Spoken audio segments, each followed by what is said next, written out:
இந்திய அரசியல் சாசனம் 1950 கோட்பாடு 13 (3) (ஆ).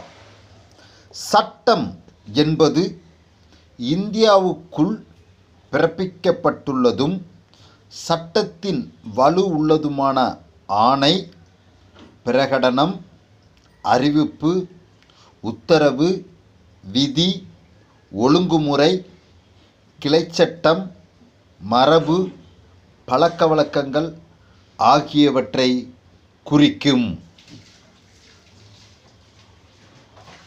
இதை நாம் ஒரு நாளைக்கு விவரமாக பார்க்க போகிறோம். ஆணை என்றால் என்ன, பிரகடனம் என்றால் என்ன, அறிவிப்பு என்றால் என்ன, உத்தரவு, விதி, ஒழுங்குமுறை, கிளைச்சட்டம், மரபு, பழக்கவழக்கங்கள் ஆகியவற்றை குறிக்கும். நம்ம தொடர்ந்து இதை பற்றி நம்ம பார்க்க போகிறோம். வாழ்க வளமுடன்.